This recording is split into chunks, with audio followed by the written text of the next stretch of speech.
I'm going to assume at this point that you have 4 boards and you can handle that yourself. What I've done here though is I've marked out the faces, so the outside of the box, and the bottoms. That's important. Please do that. Next step is going to be to lay out where each of the pieces are going to go. So what I'm doing right here is just laying out the dovetail corner because I don't care about the other 2 just yet. Before you do anything else, please make sure that you trim both of the pieces on one end to be square. If you start with an unsquare end, you will be unhappy. For this part where we're marking out the dovetail, you gotta know a couple things. Number 1, what's the middle of the piece, and then the width of the dovetail that you're cutting at the end.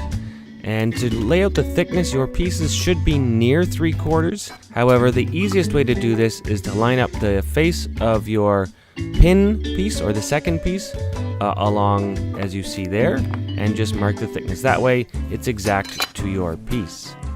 Next up, you have to lay out the inside to create the angle of the dovetail, and that measurement for us is going to be 7/8 from the center. And now comes the time where you use what we call hand tools.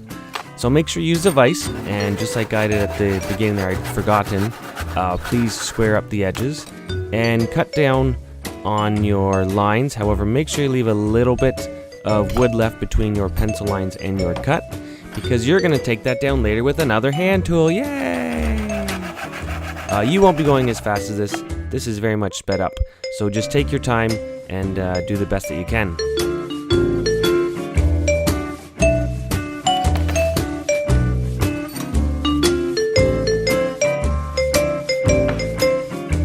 Speaking of hand tools, here's the other one, the one that can cut you real good.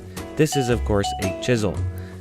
Please remember the 2-hand rule when using a chisel, and that is you need 2 hands on the chisel at all times. So if you need to hold your piece somewhere, use a vise, and you cannot see my other hand, but I promise it's holding the end of the chisel, and the hand that you can see is resting against the piece and the chisel, and that way you physically can't stab yourself. What a great idea. So here we're just working along slowly up to our pencil lines, and make sure the chisel's sharp. If you have to press really, really hard, that's when you can hurt yourself, so don't do that. We're just taking away little bits at a time, working towards the line. If you attempt to take off a lot at once, that's when you're going to make a mistake. So take your time, look at what you're doing, and follow the lines carefully. And again, when you're done, it looks so pretty. Amazing. So far, you've only been cutting the tail, and now we need to cut the pins, which is where everything gets a little tricky. I like to use the vise to help me mark out the pin. So make sure you have the tops aligned with the tops and the outsides aligned with the outsides, and use the vise to hold the pin piece in place, and you can then make all the other marks from there. Similar to how we marked out the depth of cut for the tail, use your physical piece that you have, line it up with the edge, and draw a line on the back so you know how deep you need to cut. Top tip, make sure it's a little bit deeper than it actually is. You can cut that off or sand that off later. Once everything is marked out on both sides, it's time to get the handsaw again and go to it. You want to make a couple cuts here. There's no hard and fast rule, but the more the merrier basically.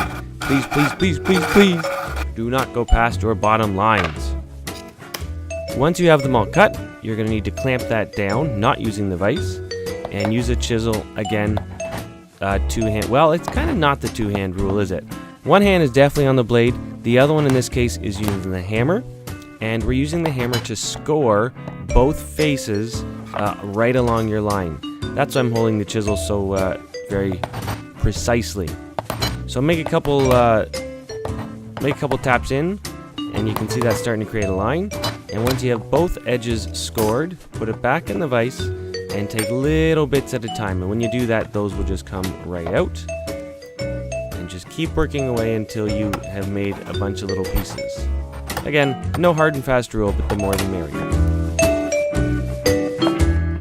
Once you have some success and you see some of those pieces coming out, clamp it back down on the table and start cutting those out again.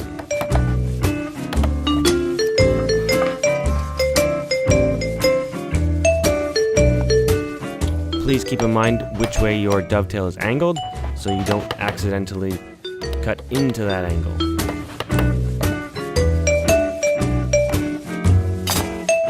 Once you have the bulk of it cut out, it's time to get back to the chisel again and use the vise. Here, I'm sorry, I know my hand's right in the way. I didn't know that at the time, but what can you do? We didn't have a lot of budget for this one, so I had to film my own stuff. Anywho, use your chisel, pare away at it, make really small cuts. Once you cut too much off, well, you can't put it back on, so it's better to do it and try it and see how it fits. So I did try it, and it was a little bit tight. It wasn't going to work, so I made note in my head of what needed cutting, and I tried it. Let's see how it works.